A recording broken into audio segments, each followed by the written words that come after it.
ভারত সীমান্তের স্পর্শকাতর এলাকায় কাঁটাতারের বেড়া নির্মাণের পরিকল্পনা বিবেচনাধীন রয়েছে বলে জানিয়েছেন স্বরাষ্ট্রমন্ত্রী সালাউদ্দিন আহমদ। একই সঙ্গে মিয়ানমার সীমান্তে হত্যা, অনুপ্রবেশ, মাদক ও অস্ত্র চোরাচালান সহ আন্তঃসীমান্ত অপরাধ দমনে ইতোমধ্যে কাঁটাতারের বেড়া নির্মাণের উদ্যোগ নেওয়া হয়েছে।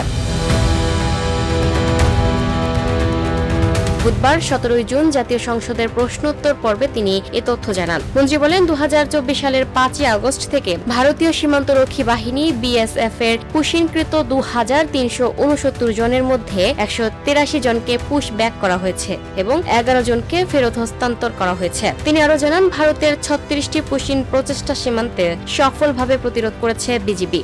সীমান্তে বিএসএফ এর হাতে বাংলাদেশি নাগরিক নিহত হওয়ার ঘটনাকে দুঃখজনক উল্লেখ করে তিনি বলেন, এটি মানবাধিকারের সুস্পষ্ট লঙ্ঘন এবং বিষয়টি দ্বিপাক্ষিক বৈঠকে জোরালোভাবে উত্থাপন করা হয়েছে। মন্ত্রী জানান, সীমান্তে নিরাপত্তা জোরদার, চোরাচালান রোধ এবং নাগরিক সুরক্ষায় কাঁটাতারের বেড়া নির্মাণ সহ বিভিন্ন ব্যবস্থা নেওয়ার পরিকল্পনা চলছে। Lucky Akter, up to date news, Dhaka.